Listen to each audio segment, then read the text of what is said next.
Sulpanaka ay isa sa mga pinakamayaman na karakter sa kwento kasi nga isa siya sa mga tagapagmana ng kaharian ng mga higante.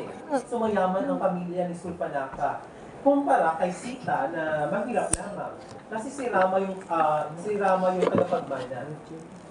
Aside from that one, itong si Sulpanaka din, can change yung character niya. Can be fierce, can be soft.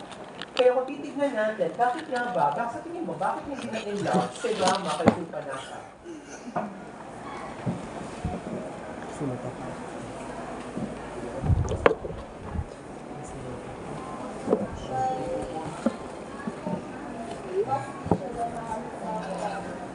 Sa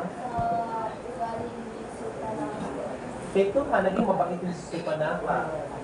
The first part, nagpanggap siya. Third niya si Sulpanaka. Sinabi pa na, I like you. Gusto kita agaon sa asawa ko. Mahal kita. Pwede ba isama kita sa kaharian? Very honest si Sulpanaka actually. If you're going to look at the character ni Sulpanaka, mas honest siya compared kay Sita. Hindi mo siya babae. Lagyan na lang natin doon, babae siya.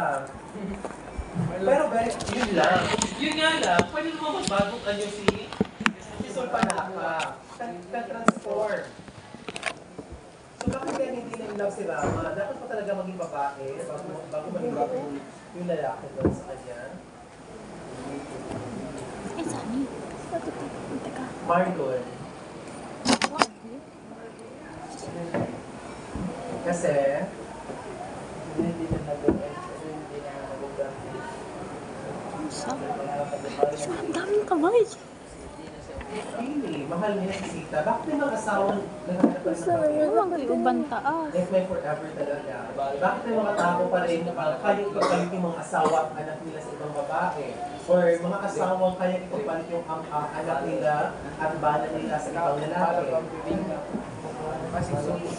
Do you think may expiration din yung pagmamahal na yun? Wow, kapag taro nga. Hindi ko na bisa bro. Okay, take your seat na. Dugi.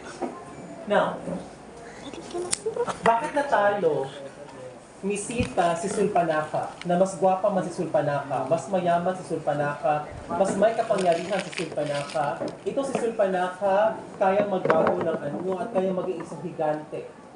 An heiress to the throne. Tagapagmana siya ng kaharian. Bakit nga ba natalo itong si Sulpanaka ni Sita?